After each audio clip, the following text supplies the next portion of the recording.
मन संतोष सुनत कपिवानी, भगति प्रताप तेज बलसानी। आशीष दीन राम प्रिय जाना, ओ तात बलशील निधाना। अजर अमर गुण निधि सुत होहु, कहु बहुतर गुनायक छोहु।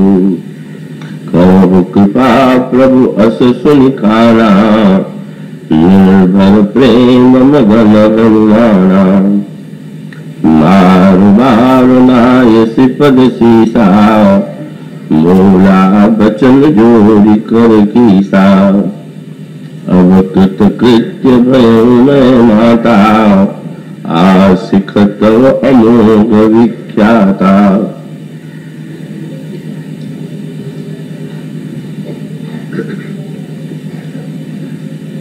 भगवान श्री रामभद्र की महती अनुकंपा से संगीत कला मंदिर और संगीत कला मंदिर ट्रस्ट की ओर से आयोजित यह मानस प्रवचन वो प्रभु की मंगलमयी अनुकंपा से 32 वर्षों से अनवरत चल रहा है। आज 33वें वर्ष में प्रवेश कर रहा है और सचमुच यह क्रम निरंतर चलते रहना कभी ना प्रभु के कृपा के यह संभव नहीं हो सकता था। तो यह आपकी ओर से श्रद्धा से आयोजित और प्रभु की कृपा से संपन्न होते रहने वाला कार्यक्रम आज 33वें वर्ष में प्रवेश कर रहा है। तो आइए हम सब उन पंक्तियों पर एक दृष्टि डालने की चेष्टा करें। वो आपके सामने अभी पड़ी गई। श्री हनुमान जी जगत जननी सीता की खोज में लंका में प्रवेश करते हैं, किंतु सारी लंका के कोने कोने में वे जनक नंदिनी को खोजते हैं, पर उनका दर्शन उन्हें नहीं होता है। अंत में विभीषण से उनका मिलन होता है और तब विभीषण के द्वारा यह संकेत मिलता है कि वे तो अशोक वाटिका में विद्यमान है।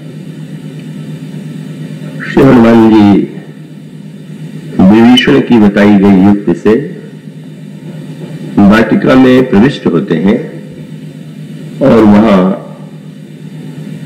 श्री हनुमान जी ने जो दृश्य देखे और उसकी अंतिम परिणति इस रूप में सामने आई।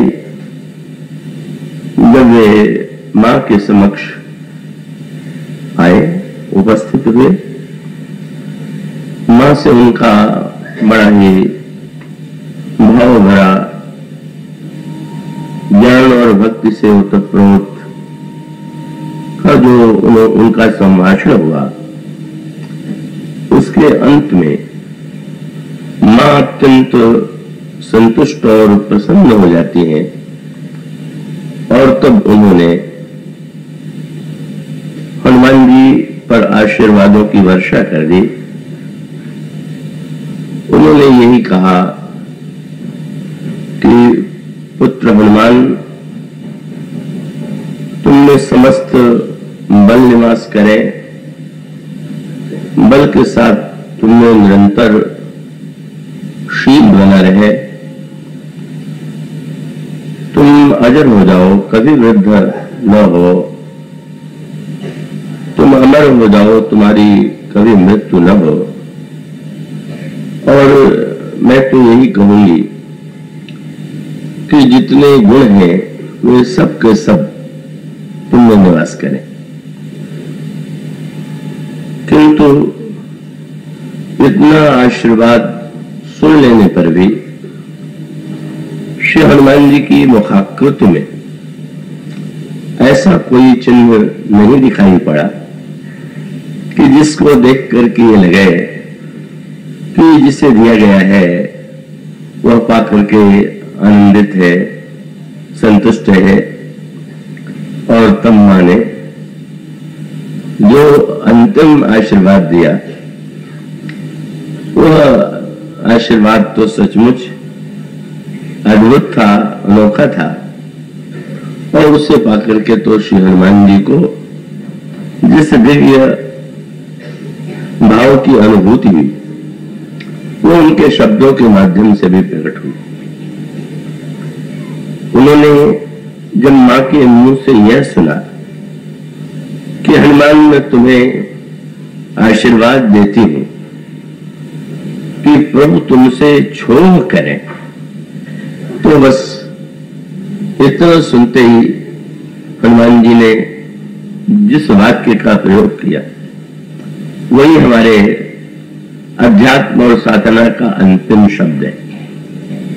उन्होंने ये कहा कि मां अब तो मैं कृतकृत्य हो गया, आपने मुझे ऐसा आशीर्वाद दे दिया कि अब मुझे ऐसा अनुभव हो रहा है कि अब मेरे लिए कोई ऐसा कर्म और कर्तव्य शेष नहीं है जिसे करने की आवश्यकता हो, मैं धन्य हो गया।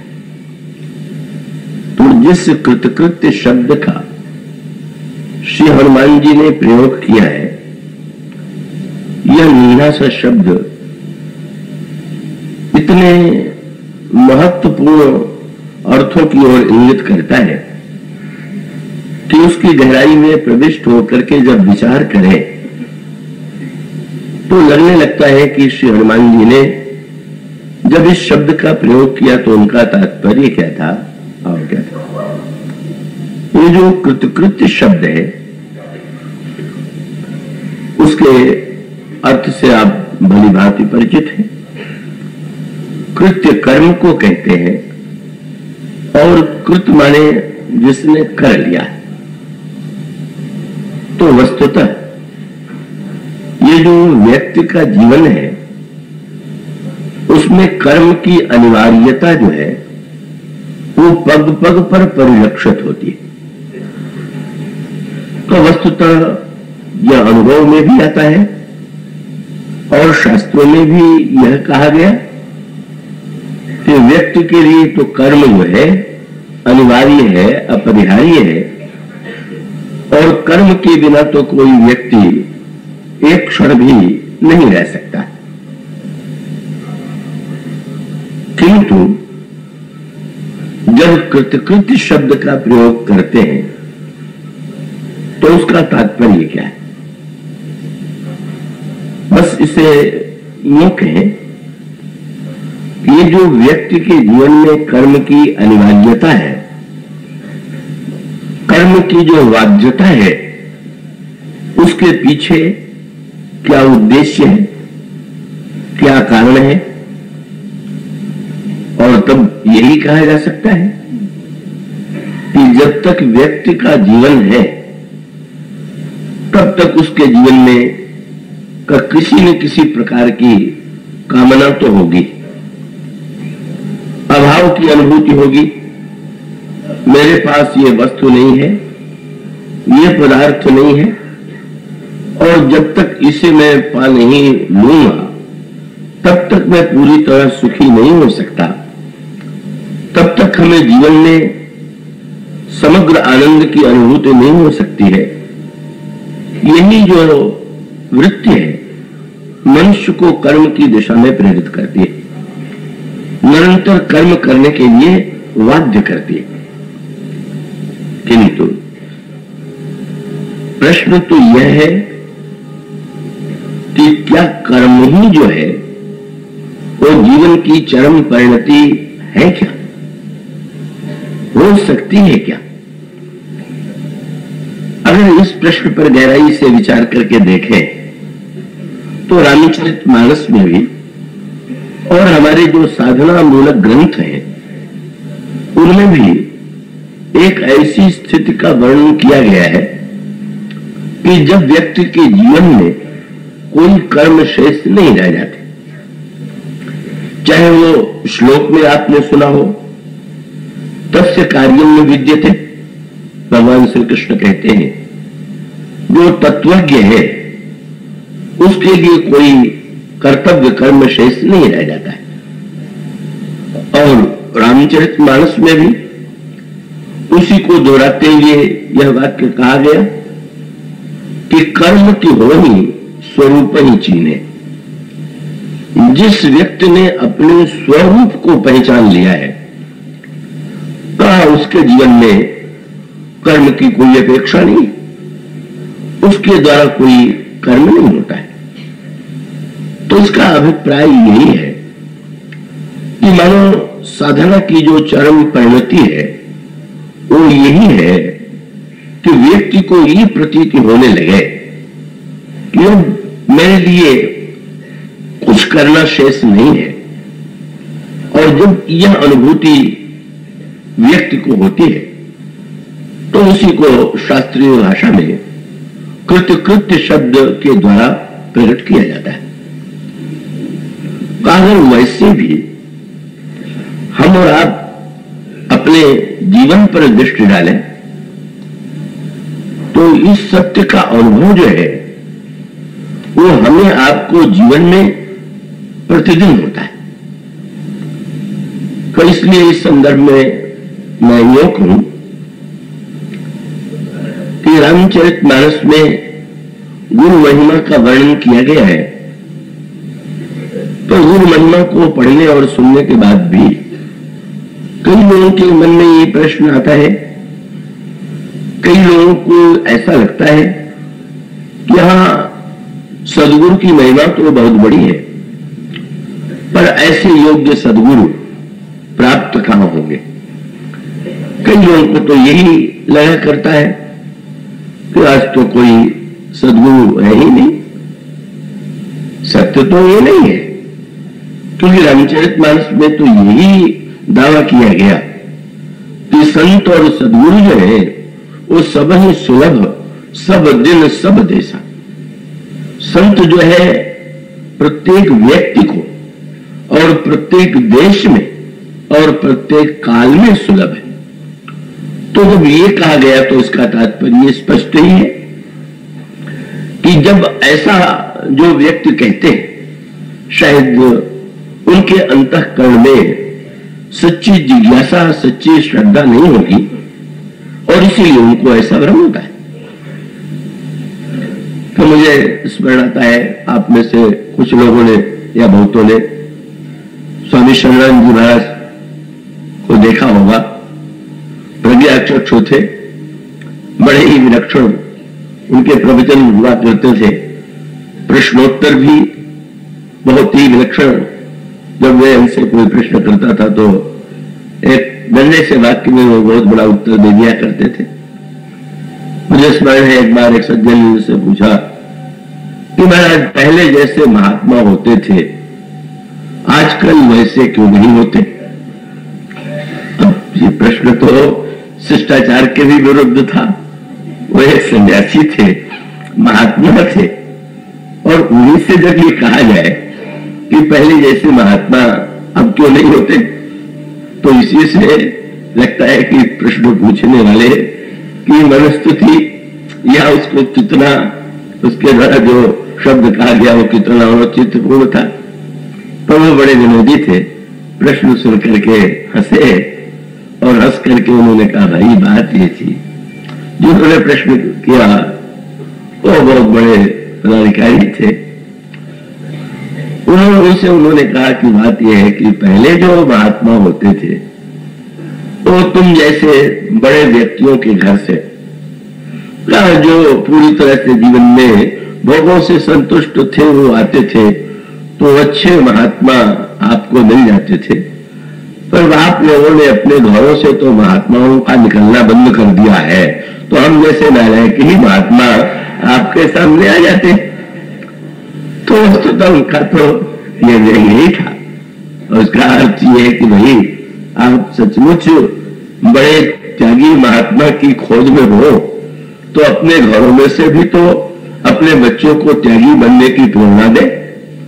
तो इसका अर्थ है कि हम चाहते तो यही है कि त्याग और वैराग्य दूसरों के पुत्रों में हो और हमको उनको उनके त्याग और वैराग्य के फलस्वरूप उच्च कोटि का महात्मा मिल जाए।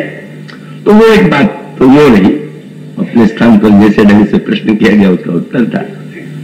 पर श्री रामचरितमानस में का उसका एक जो बड़ा ही युक्त उत्तर दिया गया है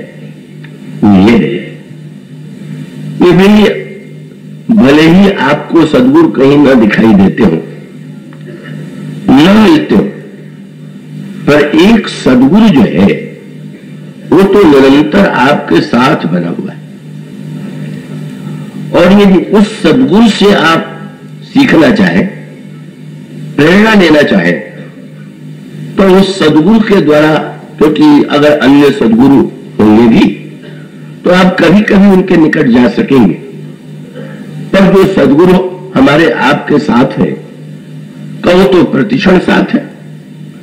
और वो प्रतिक्षण जो है हमें और आपको शिक्षा देता है और प्रेरणा देता है। और वो सद्गुरु कौन है? ये जो हमारा आपका शरीर है, अगर इस शरीर पर हम दृष्टि डालें, शरीर को देखें, तो ऐसा लगेगा कि सद्गुरु के द्वारा जो उपदेश दिए जाते हैं वह उपदेश तो निरंतर हमें आपको शरीर दे रहा है। रामायण में इसको एक आध्यात्मिक रूप में भी प्रस्तुत किया गया। आइए उस पर भी एक दृष्टि डाल लें। श्री हनुमान जी ने जिस लंका में प्रवेश किया है और जहां जाकर के उन्होंने अशोक वाटिका में जगत जननी का दर्शन किया है, वह वाटिका लंका में। और लंका जो है वो 400 कोस के समुद्र से घिरी हुई है। उस 400 कोस के समुद्र को पार करने की समस्या है। और तब एक उत्तर तो श्री हनुमान जी के द्वारा मिला, जिसकी चर्चा हम सांकेतिक रूप में करेंगे, और दूसरा एक सांकेतिक उत्तर तब सामने आया कि उसको गोस्वामी जी ने जिस रूप में प्रस्तुत किया है, कृपया आप उसे प्रारंभ में ही सुन लेंगे, आप उसे सुन भी चुके होंगे। गोस्वामी जी कहते हैं कि ये जो देह है, शरीर या इसको शरीर का अभिमान कहें, यही वस्तुतः समुद्र है। और उस लंका को वे विनय पत्रिका में कहते हैं ये जो प्रवृत्ति है यही लंका दुर्ग है। देह और देहाभिमान यही समुद्र है। और इसी के अंतराल में जगत जननी सीता विद्यमान है और वो उनकी कृपा से ही व्यक्ति कृतकृत्यता की अनुभूति कर सकता है, जिसका अनुभव हनुमान जी ने किया। रावण जैसा व्यक्ति जो है वह भी जनक नंदिनी सीता को लंका में ले आता है, किंतु उसको तो कृतकृत्यता की अनुभूति नहीं हुई। पर सीता जी का दर्शन करके भी रावण को ऐसा नहीं लगा कि मैं कृतकृत्य हो गया। श्री हनुमान जी को कृतकृत्यता का अनुभव किया। तो इस कृतकृत्यता का अनुभव करने के लिए पहले समुद्र को पार करना होगा। समुद्र को पार करने के बाद लंका में प्रविष्ट होना होगा और उसके अंतराल में भी अशोक वाटिका में मां का दर्शन करके उनके द्वारा आशीर्वाद प्राप्त करने की प्रक्रिया का परिचय आपको मिलेगा। तो आप उसका परिचय वो पाते हैं कि श्री हनुमान जी ने समुद्र के किनारे पर्वत था और उस पर्वत पर चढ़ करके हनुमान जी ने एक ऐसी लंबी छलांग लगाई कि वे समुद्र का स्पर्श किए बिना ही कब लंका में पहुंच गए। अब उसको सरल अर्थों में यह कहे कि हनुमान जी समुद्र से ऊपर क्या जा रहे हैं, मानो देह से ऊपर उठे हुए। अगर ये समुद्र देह और देहाभिमान है तो हनुमान जी में न तो देह का अध्यास है और न तो देह का अभिमान है, और उस देह के अध्यास और अभिमान से मुक्त श्री हनुमान जी उस समुद्र को पार करते हैं, प्रवृत्ति के लंका दुर्ग में प्रविष्ट भी होते हैं और अंत में मां की कृपा प्राप्त करके कृतकृत्य और धन्य भी हो जाते हैं। किंतु इस कृतकृत्यता का अनुभव केवल श्री हनुमान जी को हुआ। कृपया आप, मुझे आशा है कि भूमिका को पूरी एकाग्रता से सुनेंगे। हनुमान जी ने यह कहा कि अब कृतकृत्य भयो न माता, किंतु आप ये भी तो पढ़ते ही हैं कि श्री सीता जी की खोज में तो बहुत बड़ी संख्या में योद्धा आए हुए थे। उन योद्धाओं को आप साधक के रूप में देखें। साधक मानो प्रत्येक साधक कृतकृत्यता ही तो जीवन में पाना चाहता है। साधन का उद्देश्य ही है कि साधारण व्यक्ति लौकिक कर्म करता है और लौकिक कर्मों के द्वारा जो उसकी अभिलाषा होती है उसे प्राप्त करने की चेष्टा करता है। पर साधक का अभिप्राय यह हुआ कि जो कर्म करता तो है पर उस कर्म का उद्देश्य कोई भौतिक वस्तु पाना नहीं। उस कर्म का उद्देश्य भगवान को पाना है या श्री सीता जी को पाना है, उसका उद्देश्य है। जब हम संसार के लिए कर्म करते हैं तो हम साधक नहीं होते हैं, तब हम विषयी होते हैं।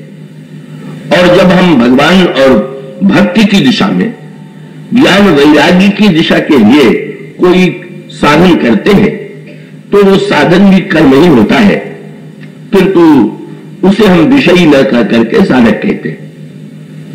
पर प्रत्येक साधक के सामने एक समस्या आती और वो ये है कि वो सत्कर्म तो कर लेता है, कब वो कर्म से आगे की ओर तो बढ़ता है, पर जब उसके सामने विशाल समुद्र आता है तो विशाल समुद्र को देख करके जब ये पता चलता है कि सीता जी को पाने के लिए तो इस समुद्र को भी पार करना होगा, अशोक वाटिका में दर्शन करके तब व्यक्ति को उस स्थिति का अनुभव होगा। तो यही वर्णन पढ़ने को मिलता है। कमानो संपाति जो है उसकी भूमिका सदगुरु की भूमिका है। मंदर समुद्र के किनारे बैठ करके विचार कर रहे हैं। स्वयं प्रभा ने कहा है कि आप लोग पहियो सीता ही जनी पछताऊ, श्री सीता जी प्राप्त होंगी, आप लोग पश्चाताप न कीजिए। किंतु वे समुद्र के किनारे पहुंच करके भी उस वाक्य का अर्थ हृदयंगम नहीं कर पा रहे हैं, क्योंकि उनके सामने सीता जी नहीं है, विशाल समुद्र है। और उसी समय संपाति का वहां आगमन होता है और संपाति ने बंदरों को उपदेश दिया। और संपाति ने बंदरों को उपदेश देते हुए कहा कि वस्तुतः आप लोगों को तो केवल समुद्र ही दिखाई दे रहा है, पर वो समुद्र के अंतराल में लंका है, लंका में अशोक वाटिका है और वहां सीता जी बैठी हुई है। और जो व्यक्ति आप में से इस 100 योजन के समुद्र को पार करेगा वही व्यक्ति सीता जी को पार करके धन्य होगा। अब ये सुनते ही वो हताश हो जाते हैं बंदर, और वो हताश इसलिए हो जाते हैं कि उनको ऐसा लगता है कि इस विशाल समुद्र को पार कर सकना हमारे लिए संभव नहीं। सबकी अपनी अपनी सीमाएं हैं। किसी ने कहा मैं 10 योजन पार कर लूंगा, किसी ने कहा 20 योजन, किसी ने कहा 50 योजन। अंत में अंगद ने यह कहा कि मैं पार तो चला जाऊं, पर लौट करके आ पाऊंगा कि नहीं, इसमें मुझे संदेह। अंगद ने कहा जाऊं मैं पारा, ये संशय कछु फिरती बारा। तो अंगद सचमुच वो कहना चाहिए तो वो अपनी सीमाओं को ठीक ठीक जानते, और ठीक ठीक जानने का अर्थ क्या? साधारणतः तो कई लोगों को लगता है कि जब वो समुद्र पार कर सकते हैं तो फिर लौट क्यों नहीं सकते।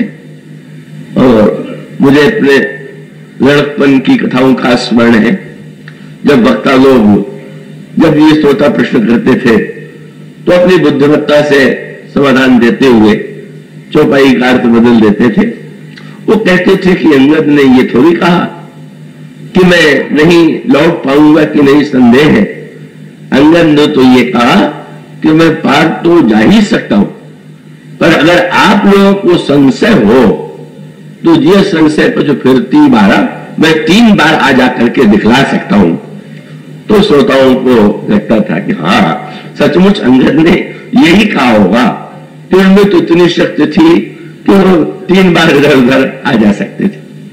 पहले तो बच्चों जैसे भलाने की बात, अंगद ने जो कहा वही साधना का सत्य।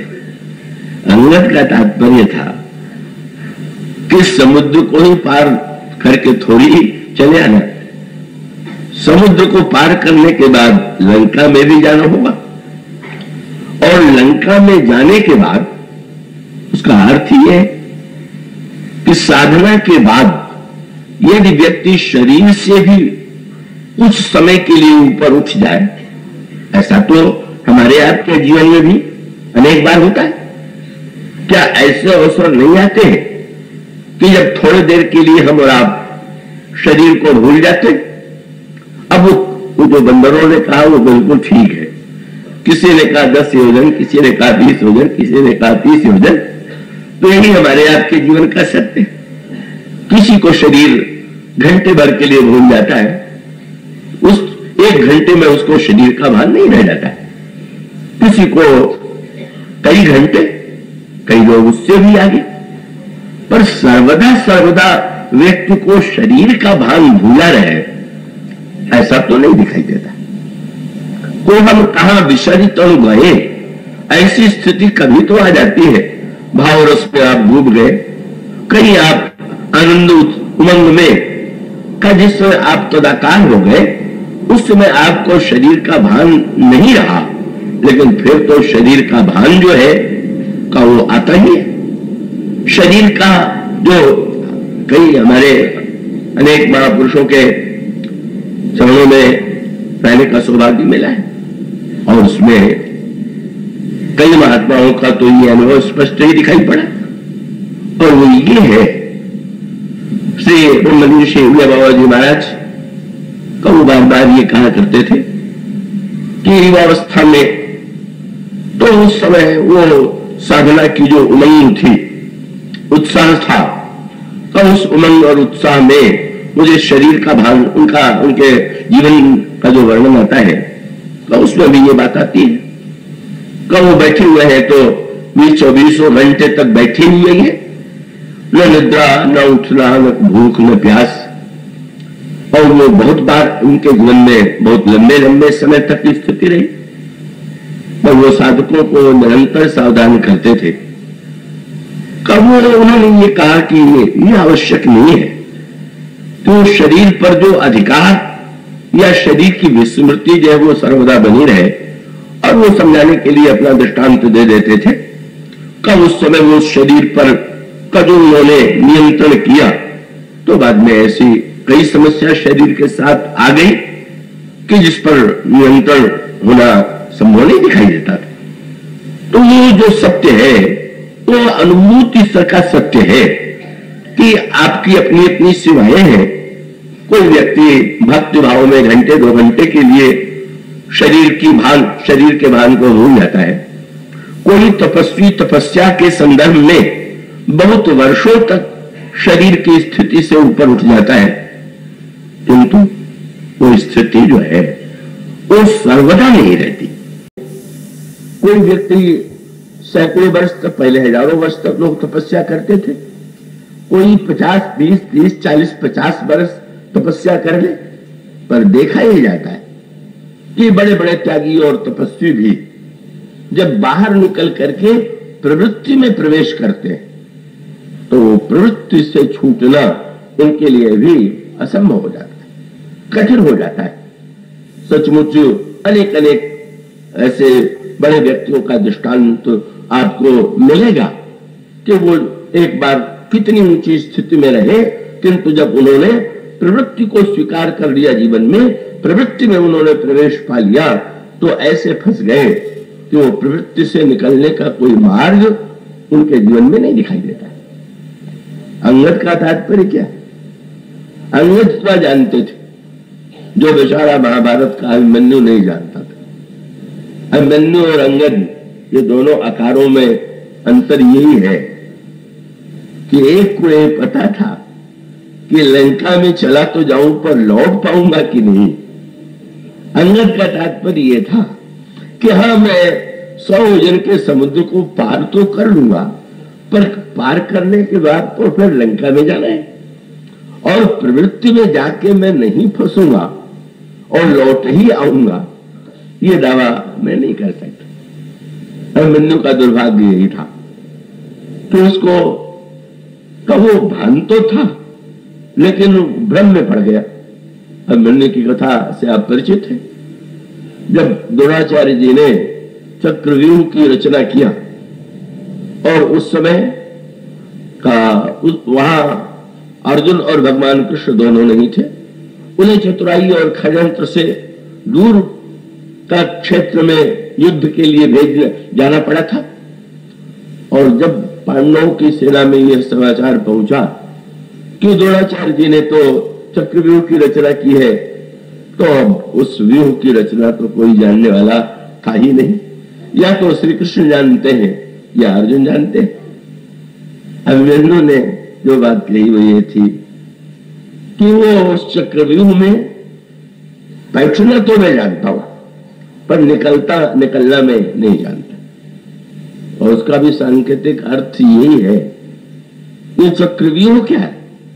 ये जो संसार में माया की प्रवृत्ति है, माया का चक्कर ये शब्द कहते हैं, यही चक्रव्यूह है। और चक्रव्यूह का रहस्य या तो भगवान कृष्ण जानते हैं या अर्जुन को पता है। और उसका अर्थ ये है कि इस चक्रव्यूह का रहस्य या तो प्रभु जानते हैं या प्रभु का भक्त जानता है। उसे छोड़ करके कोई व्यक्ति जो है चक्रव्यूह में बैठना और निकलना दोनों नहीं जानता। पर अभिमन्यु ने यह कहा कि मैं बैठना जानता हूं। तो बैठना जानते हो तो वहां भी प्रश्न था, निकलना क्यों नहीं जानते? तो बड़ी सांकेतिक कथा आती। अभिमन्यु ने कहा कि जब मैं गर्भ में था तो पिताजी मां को चक्रव्यूह की रचना की कथा सुनाने लगे।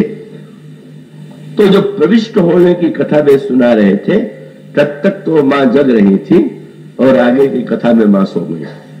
ये कथा में सो जाने वालों के लिए बहुत बड़ा संदेश है, और वो ये है, अधूरी कथा मत सुनिए और वो व्यापक अर्थों में देखिए। तो आपने शरीर से भी सो गए तो भी आपने पूरा आद्योपांत तो नहीं सुना।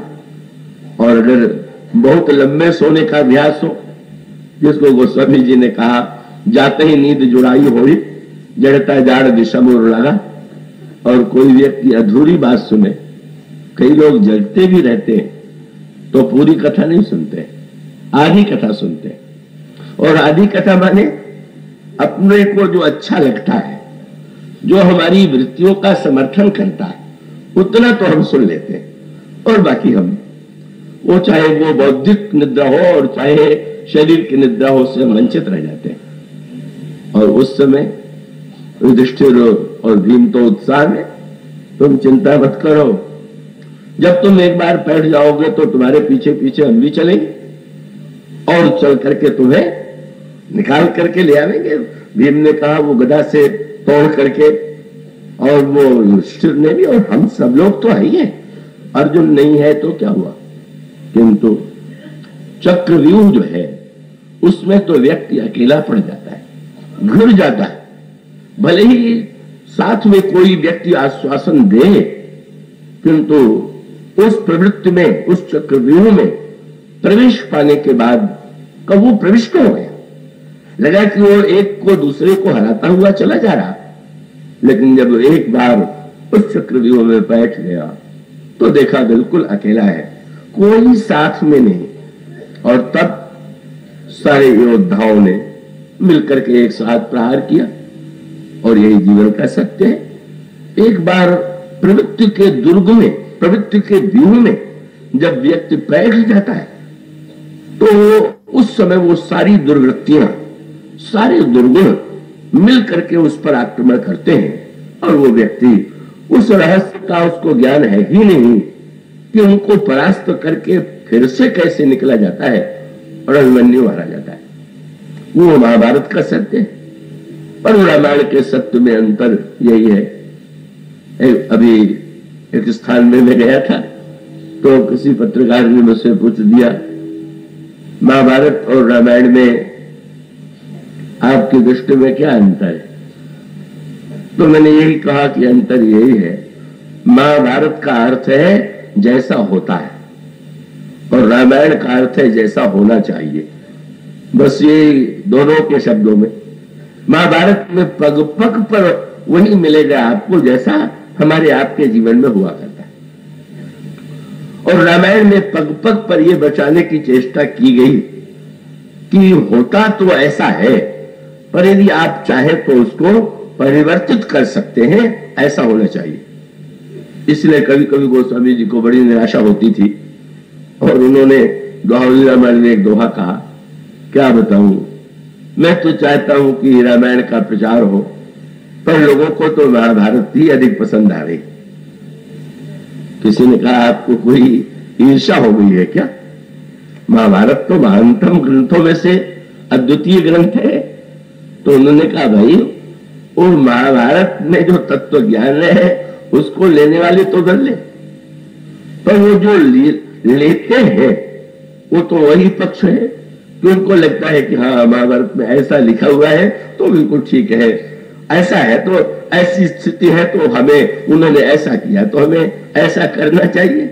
और तब उन्होंने जो दोहावली रामायण में दोहा कहा उसमें संत का वो स्वर फूट पड़ा जब उन्होंने कहा, रामायण सिख अनुहरत जग भयो भारत रीति। रामायण सिख अनुहरत जग भयो भारत रीति, तुलसी सठ की को सुने कली कुचाली पर प्रीत।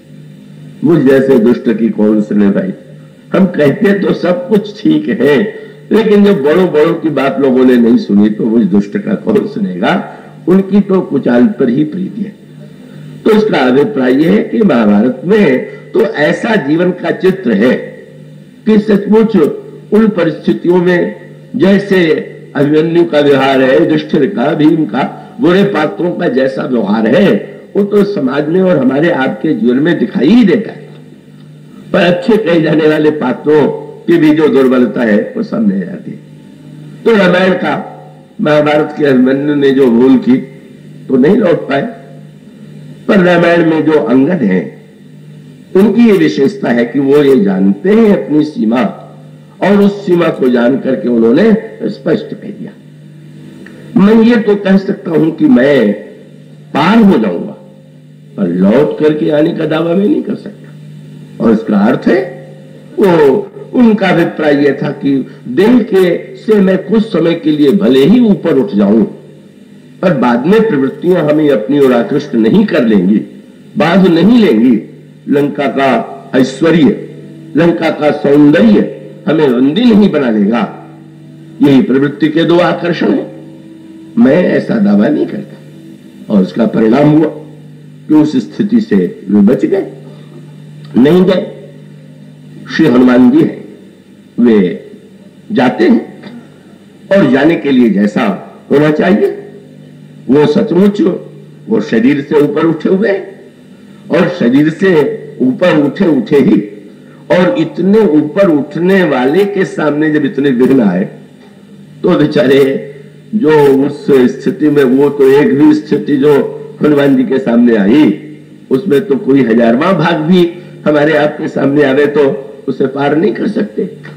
और फिर हनुमान जी ने सचमुच उस प्रवृत्ति के लंका का उन्होंने न केवल उस देह के देहाभिमान के समुद्र को पार किया, अपितु उन्होंने सचमुच प्रवृत्ति के उस आकर्षण उसको देखा, और देखा ही नहीं, उसमें बैठे, भीतर गए, एक एक घर में गए, और प्रवृत्ति का जो विकृत से विकृत रूप हो सकता था सब उन्होंने देखा। क्योंकि मंदिर मंदिर प्रतिकर शोधा, देखे जहां तहां अगणित जोधा, गए दशानन मंदिर माही, अति विचित्र कही जात सुनाही, सैन किए देखा कपिते ही, मंदिर मन दीख वैदेही। प्रवृत्ति के प्रत्येक पक्ष को हनुमान जी ने अपनी आंखों से देखा, और देखने के बाद सचमुच वो जो क्रम था, उस दोनों को पार करने के बाद वे मां के पास पहुंचे, और सचमुच मां से उन्होंने कृतकृत्यता का आशीर्वाद प्राप्त कर लिया। और उसके बाद वो जो श्री हनुमान जी के द्वारा दो कार्य होते हैं वो बड़े सांकेतिक थे। एक तो इसी आशीर्वाद के बाद मां से आज्ञा लेकर के उन्होंने मां से ये कहा कि मां मुझे तो बड़ी भूख लगी हुई है, आपकी आज्ञा हो तो मैं फल खा लूं। मां से आज्ञा लेकर के गए, फल खाया, और फल खाने के बाद बाग को भी उजाड़ डाला। बंदरों ने यही पूछा कि मां से आपने ये तो नहीं कहा था कि मैं फल खाने के साथ साथ बाग भी उजाड़ूंगा, तो बिना आज्ञा के आप बाग क्यों उजाड़ने लगे? हनुमान जी ने कहा मैं गया तो फल खाने के लिए ही था, तो बाग क्यों उजाड़ दिया? बोले मां के इस आज्ञा से जब मैंने फल खाया तो फल खाने का ये फल था कि बाग उजड़ गया, और ये बहुत बड़ी बात है। बोले मां की कृपा का फल खाने के बाद भी अगर मोह की वाटिका नहीं उजड़ी तो काहे की कृपा है? सचमुच जब एक बार जगत जननी की कृपा मिलेगी तो उसका फल यही होगा। रावण की वाटिका सहज भाव से, सहजता से मोहदर्श मौली। बोले मैं क्या करता, फल खाते ही मुझे ऐसी प्रेरणा मिली कि ना अब तो इस वाटिका को ध्वंस ही कर देना चाहिए। वो स्वामी जी ने लिखा है, योगी और कुयोगी का जो अंतर उन्होंने बताया, यही तो कहा पुरुष कुयोगी जिन उड़गारी, मोह बिटप नहीं सकहीं उपारी। योगी वो है जो मोह के वृक्ष को उखाड़ करके फेंक दे, और कुयोगी जो होता है वो मोह के वृक्ष को उखाड़ नहीं सकता। हनुमान जी तो सचमुच महानतम योगी है। मां की कृपा से वाटिका ही नहीं उन्होंने उजाड़ दिया, उस प्रवृत्ति के लंका दुर्ग को क्षण भर में जिन्होंने भस्म कर दिया। मोह की वाटिका उजड़ गई, प्रवृत्ति की लंका भस्म हो गई। और उसके बाद श्री हनुमान जी लौट करके प्रभु के पास आए। किसी ने श्री हनुमान जी से पूछ दिया, महाराज आप जिस मार्ग से गए उसी से लौटे, जाते समय इतने विघ्न आए पर लौटते समय आपको कोई विघ्न नहीं आया, क्यों? हनुमान जी ने कहा भाई साधना के मार्ग से गया था, उसमें पग पग पर विघ्न था, पर मां की कृपा पाने के बाद जब कृपा के मार्ग से लौटा तो कहां विघ्न आवेगा? विघ्न तो साधन में ही आता है, कृपा में तो कोई विघ्न का प्रश्न ही नहीं। और ये हनुमान जी के चरित्र में साधना का समग्र पक्ष आपको मिलेगा। किंतु फिर गोस्वामी जी का सूत्र ये जो कृतकृत्यता का अनुभव है केवल हनुमान जी को ही तो हुआ, और वो जितने उत्सुक थे वो बेचारे भी तो चाहते थे कि हम कृतकृत्य हो जाए, पर वो नहीं समुद्र पार कर सके, कब वो नहीं वाटिका में पहुंच सके, मां का आशीर्वाद नहीं ले सके। अब रामायण का एक सांकेतिक क्रम है, वही भूमिका का तत्व है कि हनुमान जी जब कृतकृत्य हो गए तो फिर उसके बाद श्री हनुमान जी लौट करके फिर आए, और फिर आने के बाद उन्होंने प्रभु से जब ये कहा कि आप बानरों की सेना लेकर के लंका की ओर प्रस्थान करें, तो ये संत की भूमिका है, गीता में भी रामायण में भी, कि भाई जब कोई कृतकृत्य हो जाता है तो कर्म करता है कि नहीं। हनुमान जी कृतकृत्य हो गए, पर क्या उनके जीवन में ऐसा है कि हनुमान जी जो है कुछ नहीं करते हैं क्या? हनुमान जी के जीवन में तो कर्म ही कर्म दिखाई दे रहा है, तो कर्म ही कर्म दिखाई दे रहा है, और हनुमान जी कह चुके कि मैं कृतकृत्य हो गए। तो वही गीता में भगवान कृष्ण जो उत्तर देते हैं उनको कि मेरे लिए कोई कर्तव्य कर्म न होते हुए भी लोक संग्रह के लिए, लोक कल्याण के लिए मैं कर्म करता हूं कि जिससे दूसरों को भी प्रेरणा मिले, कुछ पाने के लिए मेरे कर्म का कोई उद्देश्य नहीं होता। तो जो कृतकृत्य होते हैं, कहो कृतकृत्य होने के बाद ऐसे महापुरुषों के जीवन में जब कर्म भी दिखाई देता है तो कर्म कुछ पाने के लिए नहीं होता है, मात्र केवल वो लोक कल्याण के लिए, लोक संग्रह के लिए होता है। हनुमान जी का उद्देश्य क्या है? हनुमान जी को यही लगा, संत को यही लगता है कि मैं तो कृतकृत्य हो गया, पर ये जो इतनी बड़ी संख्या में जो बेचारे इतनी लंबी यात्रा करके समुद्र के किनारे पहुंच चुके थे और जिन्हें वंचित रहना पड़ा, उनका क्या होगा? उनका भी तो कल्याण होना चाहिए। यह तो उनको लाभ तो मिल गया, थोड़ा बहुत लाभ तो उसी समय मिल गया जब हनुमान जी लौट करके आए और वो बंदरों ने यात्रा का वर्णन पूछा, और हनुमान जी पूछत कहत नवल इतिहास, तो वही सत्य साधन का है। स्वयं जो साधना के द्वारा उस स्थिति में पहुंच गया जिसमें हनुमान जी पहुंच गए, का अगर वो कोई अन्य व्यक्ति उस स्थिति में न पहुंचा हो तो क्या करे? वही करना चाहिए जो बंदरों ने किया। बंदरों ने पूछा, आप अपनी यात्रा का अनुभव कृपा करके बताइए। और इसका अभिप्राय यह है, जब हम और आप संतों के पास जाते हैं तो हमारा कर्तव्य है कि हम उनसे जानना चाहें कि साधना के जो विघ्न है, साधक की जो समस्याएं हैं, उन समस्याओं का जो समाधान है वो उनसे पूछे। और यही हुआ। तो स्वामी जी कहते हैं लौट रहे हैं और वो सारा रास्ता कट गया, मार्ग कट गया, क्या बोले पूछत कहत नवल इतिहास, और उस कथा का एक फल तो तुरंत मिल गया। और मैं समझता हूं कि वो फल तो आपको कथा में भी मिल ही जाता है कथा सुनने से। तो स्वामी जी ने तुरंत लिखा, सुनते सुनते आए, और तुरंत अगली पंक्ति गोस्वामी जी ने लिखा, तब मधुबन भीतर सब आए और अंगत सहित मधुर फल खाए। अब ये संगति हनुमान जी और बंदरों के संदर्भ में, हनुमान जी ने मां से कहा, सुनो मां को मही अतिशय भूखा, लाग देख सुंदर फल रूखा।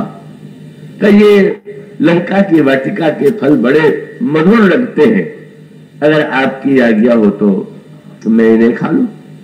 गोस्वामी जी कहते हैं कि जो ही बंदर आए तो सीधे सुग्रीव के पास नहीं गए, मधुबन के भीतर गए। तो एक वो अशोक उपवन है जहां हनुमान जी गए थे, और ये मधुबन है, ये सुग्रीव की वाटिका है। तो उस पार रावण की वाटिका और इस पार सुग्रीव की वाटिका। और वाटिका में आते ही अंगद ने ये कहा कि भाई पहले फल हम लोग खा करके अपनी भूख मिटा लें, तब सुग्रीव के पास चलेंगे। याद दिलाया, उनकी आज्ञा तो हम लोगों ने नहीं ली है, सेवक तो इनकी बिना आज्ञा के फल नहीं खाने देंगे। अंगद ने कहा, अभी इतनी कथा सुन करके भी ये संदेह बना हुआ, जब हनुमान जी को रावण की वाटिका का मधुर फल मिल गया, वहां पर भी मधुर फल खाने को मिला, तो ये तो सुग्रीव की वाटिका है और आज्ञा का प्रश्न ही कहा। हनुमान जी ने रावण से थोड़ी पूछा, उन्होंने तो मां से पूछा और फल खा लिया। तो हम लोगों को भी भले ही सुग्रीव की आज्ञा न हो, पर मां की आज्ञा से जो फल खा करके आया हुआ है वो तो अपने साथ ही है, इसलिए पूछने की क्या आवश्यकता है। और फिर वो तो गोस्वामी जी ने लिखा, वो वाटिका का फल वही हनुमान जी का अनुकरण। हनुमान जी वाटिका में जैसे बिना पूछे ही फल खाने लगे, वैसे ही ये बंदर भी फल खाने लगे। और जब फल खाने लगे तो इतिहास थोड़ा थोड़ा मिला। वहां भी रावण के पहरेदारों ने, राक्षसों ने हनुमान जी को रोकने की चेष्टा की।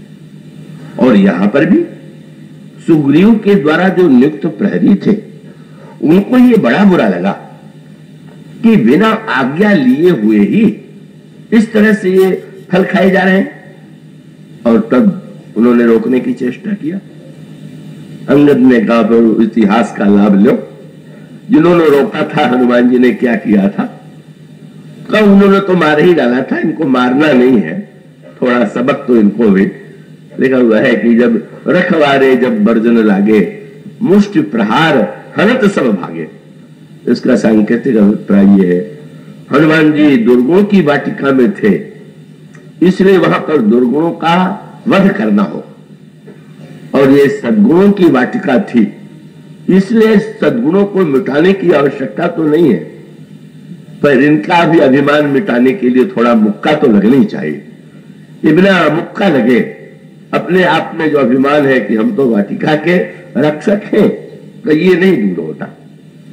और तब फिर वही राक्षसों ने जाकर के रावण से कहा, नाथ एक आवा कपि भारी, तही अशोक वाटिका उजारी, खाए सुफल अरु बिटप उपारे, रक्षक मर्द मर्द में ही पारे, सुन रावण पठे भट नाना, तिनहि देखी गर्जऊ हम माना। का यहां पर भी जाकर के गए सुग्रीव के पास, जाई पुकारे तो सब बनु जार जुवराज। पर अंतर तो रावण और सुग्रीव में है ही। रावण ने सुना कि मेरा वाटिका का फल खा लिया गया, क्रोध आ गया। और सुग्रीव ने सुना कि खा लिया गया, तो सुन सुग्रीव हरस मन, बड़े प्रसन्न हुए। पहरेदारों को बड़ा बुरा लगा, हम सूचना दे रहे हैं कि बाग उजड़ गया, फल खा लिया गया, प्रसन्न हो रहे। महाराज क्या दंड दिया जाए? अरे तुम दंड की बात करते हो।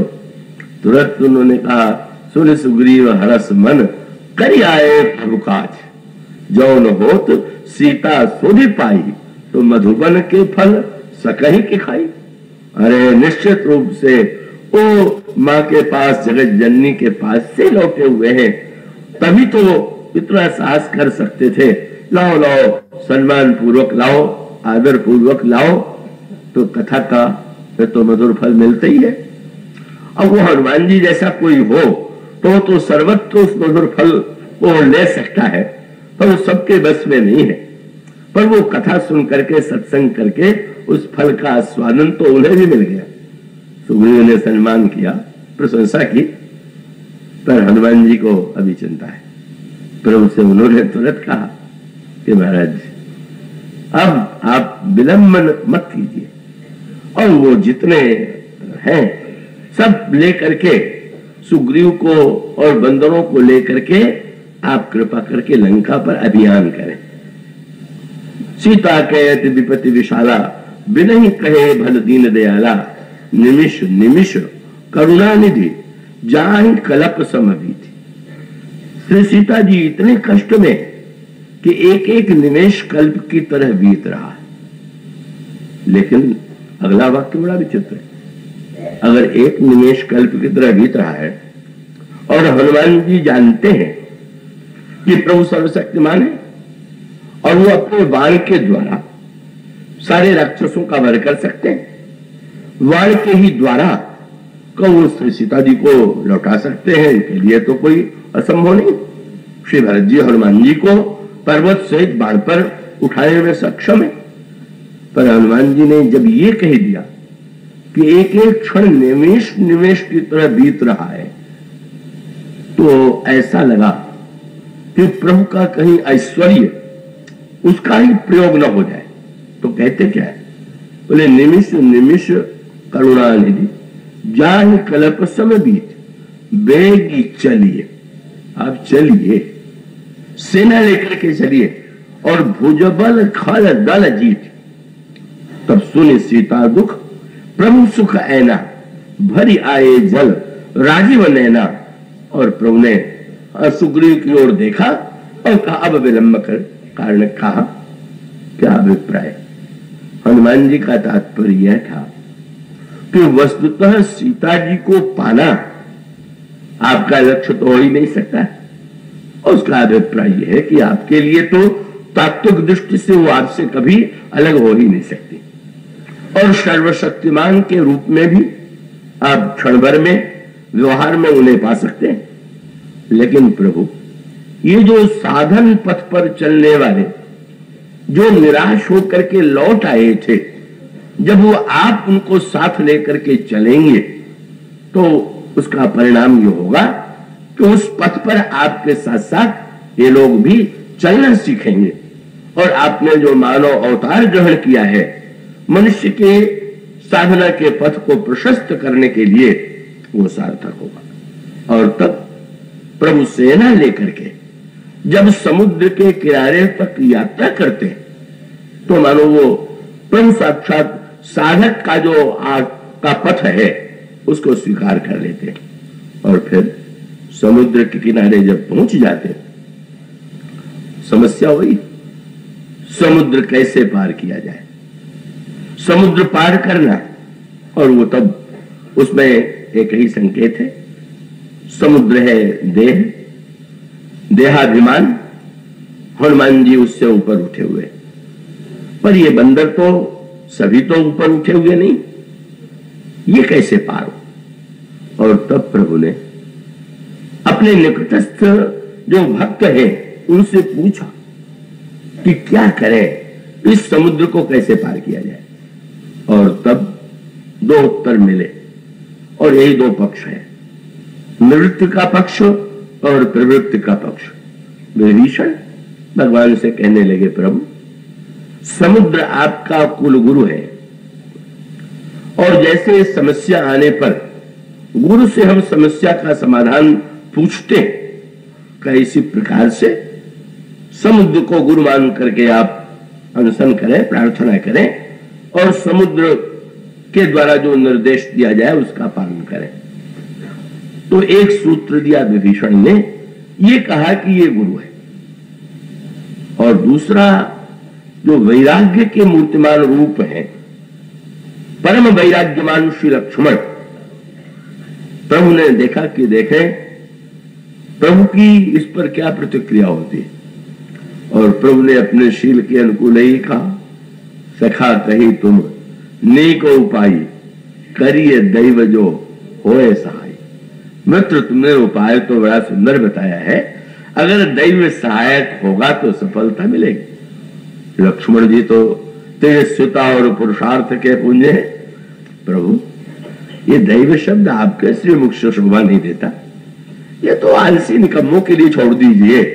कादर मन करे एक अधारा, दैव दैव आलसी पुकारा। आपके पास वाण है, चढ़ाइए समुद्र को सुखा दीजिए। एक कहता है मनाइए और दूसरा कहता है सुखाइए। शरीर के संदर्भ में भी दो धारणा है, शरीर को मनावे कि शरीर को सुखावे। ये तपस्वी और जो कठिन व्रत वाले हैं वो मानो ये मानते हैं वैराग्य है, शरीर को क्या मनाना है, का उसको तो बिल्कुल सुखा देना चाहिए। अपने पास वो ज्ञान में वाण होना चाहिए जिसके सामने ये टिकेगा ही नहीं। और विभीषण कहते हैं कि नहीं महाराज, का ये तो गुरु है, इस गुरु से ही पूछना चाहिए। तो प्रभु तुरंत समुद्र के किनारे पहुंच गए और पहुंच जाने के बाद 3 दिन तक अनशन भी किया, पर उधर से कोई उत्तर नहीं मिला। तब प्रभु ने लक्ष्मण जी की ओर देखा, लक्ष्मण बाण सरासन आनु, जरा धनुष बाण तो लाना। और तुरंत प्रभु ने कहा, सठसन विनय कुटिल सम प्रीति सहज कृपेण सम सुंदर नीति ममता रत सम ज्ञान कहानी अति लोभी सम विरति बखानी क्रोधी सम कामी हरि कथा उषर बीज बय फल जथा। तो उसके बाद फिर बात ही है, जब प्रभु ने बाण चलाया तो यह मत लक्ष्मण के मन भावा बड़े प्रसन्न हो। मैं तो पहले ही कह रहा था ये कहीं मानने वाला है, पर वो अंत में तो यही हुआ। तो वो सुखाने की आवश्यकता नहीं पड़ी, वो एक अलग प्रसंग है, उसकी चर्चा, उसमें भी संकेत यही था कि लक्ष्मण जी ये समझते थे कि प्रभु तो शरीर को सुखा ही देंगे, जो बाधक है। प्रभु से किसी ने पूछ लिया, प्रभु आपने विभीषण ने कहा कि गुरु है, तो उसको गुरु आपने मान लिया और समुद्र के किनारे बैठ गए, पर आपने उसको बाद में दुष्ट कहने में संकोच नहीं किया। पर किसी को दुष्ट कहेंगे तो गुरु कैसे कहेंगे, और गुरु कहे तो दुष्ट कैसे कहे। पर प्रभु ने कहा कि नहीं भाई, संसार में तो जो गुरु होना चाहिए वो दुष्ट नहीं होना चाहिए, दुष्ट गुरु नहीं होता, लेकिन ये शरीर जो है ये इससे बढ़ के कोई गुरु नहीं और शरीर से बढ़ के कोई दुष्ट नहीं। और इसकी कसौटी क्या है, बोले सीता जी के पास पहुंचने में जो सहायता दे का वो समुद्र या शरीर जो है वो गुरु की भूमिका है, और सीता जी के प्राप्ति के मार्ग में जो विलंब लगावे बस वही दुष्ट है। तो उसका सांकेतिक अर्थ प्रभु का मानो ये था, और उन्होंने समुद्र ने जो कुछ कहा उसको भगवान ने सुना, सुन करके उसे स्वीकार किया। मानो प्रभु ने एक बात बताई, लक्ष्मण जी तो सोच रहे थे समुद्र सूख ही जाएगा, पर प्रभु ने तो एक नाटक किया था, और बाद में समुद्र में जैसे जैसे पार करने के लिए बताया था ठीक उसी पद्धति का आश्रय लेकर के प्रभु ने पार किया। मानो प्रभु का संकेत यह था, और वो बड़े महत्व का संकेत कि अगर हम शरीर से भी सीखना चाहें, उसके भी उपदेशों पर ध्यान दें। समुद्र ने जो कुछ कहा वो हमारे आपके शरीर का सत्य है। शरीर सचमुच उपदेश दे रहा है, और जब उपदेश दे रहा है तो अगर उस उपदेश को हम सुन सकें, देख सकें, क्रियान्वित कर सकें, तो हम जीवन में धन्य हो सकते हैं। और उसका अर्थ वो जो बात जिस संदर्भ से में विस्तार किया गया था, तो आइए थोड़ा अब कुछ वाक्यों में समेट भी लें, और वो यही है कि वस्तुतः दिन भर आप और हम कर्म करते हैं, और कर्म करना भी चाहिए, किंतु उसके बाद फिर क्या करते हैं। और स्पष्ट दिखाई देता है कि कर्म से विश्राम की आवश्यकता का अनुभव आपका शरीर ही आपको कराने लगता है। दिन भर कर्म करने के बाद फिर प्रत्येक व्यक्ति को यह लगेगा कि नहीं, अब विश्राम की आवश्यकता है, निद्रा की आवश्यकता है। और वो आप और हम क्रम की दृष्टि से देखें तो दिन माने सृष्टि का विस्तार, और रात्रि माने सृष्टि को समेटना। और इसी को क्रम की दृष्टि से पहले अपने कमरे से निकले, घर में आए, घर से निकले, नगर में गए, दिन भर कर्म किया, पर बाद में जब हमें विश्राम की आवश्यकता का अनुभव होगा, तो विश्राम की आवश्यकता का अनुभव होने के बाद फिर हम समेटेंगे, नगर से घर में, घर से अपने कक्ष में, और कक्ष में भी प्रिय से भी वार्तालाप करते हुए अंत में व्यक्ति जब सोता है तो सोने का अर्थ क्या। अगर कोई फैलाने की कला में निपुण हो और समेटने की कला में निपुण न हो तो उसको तो अनिद्रा का रोग जरूर सतावेगा। नींद ना आवे तो इसका अर्थ यह है कि आप फैलाना तो जानते हैं, समेटना नहीं जानते। उस समय तो सब कुछ धीरे धीरे धीरे धीरे भूल जाना है, और जब वो व्यक्ति भूल जाता है तो भूल जाने का परिणाम ये होता है वो गहरी नींद की अनुभूति होती है। वो देखें तो निद्रा तमोगुण है, लेकिन उस तमोगुण की आवश्यकता का अनुभव होता है कि नहीं। कर्म के बाद विश्राम की आवश्यकता का अनुभव होता है कि नहीं। और कैसा अनोखा उपदेश दे रहा है शरीर, दोनों पक्षों का उपदेश दे रहा है, प्रवृत्ति का और निवृत्ति का। दिन में वो प्रवृत्ति का उपदेश देता है, द्वैत का उपदेश देता है, और रात को वो अद्वैत का उपदेश देता है। दिन में द्वैतवादी बन जाइए, पर नींद के समय तो अद्वैतवादी ही बनना पड़ेगा। बिना अद्वैतवादी बने, बिना अद्वैत में स्थित हुए आपको विश्राम की अनुभूति तो हो ही नहीं सकती। और देखिए कैसा दोनों खेल चल रहा है हमारे आपके जीवन में। दिन भर हम लोग कुछ न कुछ अपने को मानते हैं और कुछ न कुछ बनने की चेष्टा कर रहे हैं, और उसमें निरंतर पुरुषार्थ हो रहा है। पर कैसी अनोखी बात है, दिन भर जब आप कुछ बनते हैं तो आपको प्रशंसा मिलती है, कीर्ति मिलती है, पर रात्रि के समय जब हम और आप सो जाते हैं तो उस समय हम क्या बनते हैं? हम ब्राह्मण बनते हैं कि क्षत्रिय की, वैश्य की, शूद्र की, पदाधिकारी की? क्या बड़ी अनोखी बात है। जब हम कुछ बनते हैं तो बहुत झंझट, और जब कुछ नहीं रह जाते नींद में तब कितना विश्राम मिलता है। यही है कृतकृत्यता का छोटा सा अनुभव जो शरीर के द्वारा ईश्वर बताता है। ये न समझ लेना कि सारा आनंद बनने में है। तुम देख लो, अगर कुछ समय के लिए बनने की चेष्टा बंद नहीं करोगे और बिल्कुल अद्वैत स्थिति में नहीं पहुंच जाओगे तो फिर वो कितना अच्छा लगता है। रात को व्यक्ति न तो उसकी कोई जाति होती है, न उसका कोई देश होता है, न उसका कोई कर्तव्य होता है, बस वो तो नींद में उठता है और उठ करके उसको लगता है कितनी अच्छी नींद आई। तो मानो शरीर ही जीवन के दोनों पक्षों को बता दे रहा है और दोनों को संतुलित रूप से फैलावे, समेटे, द्वैत और अद्वैत को स्वीकार करे, और उसके पश्चात वो सकल दृश्य निज उदर मेली, सोए निद्रात योगी सोई हरिपद अनुभवे परम सुख अतिशय द्वैत वियोगी। वो एक ऐसी विनय पत्रिका में जो भक्त की स्थिति का वो स्वामी जी ने वर्णन किया, और इसका अर्थ ये है कि कर्म की चरम स्थिति में भी प्रतिदिन आपको कुछ घंटों के लिए कर्म से तो मुक्त होना ही पड़ता है, और इसलिए वो जो अंतिम चरम लक्ष्य होगा वो तो कृतकृत्यता ही होगी, जिसका अनुभव हनुमान जी को मां के आशीर्वाद से हुआ। और उसके बाद जो कर्म होगा उसमें कोई आकांक्षा नहीं होगी, उसमें कोई फल की वृत्ति नहीं होगी।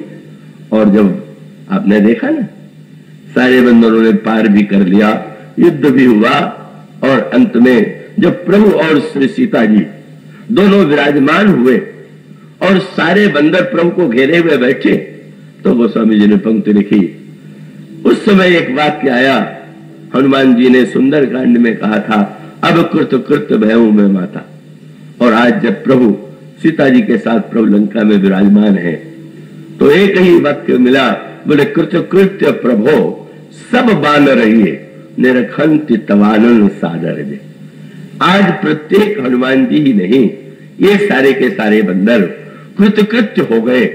यह जो कृतकृत्यता का मार्ग है वो मार्ग सचमुच बड़ा अद्भुत, और उस कृतकृत्यता तक पहुंचने के लिए भी इतने कृत्य करने हैं।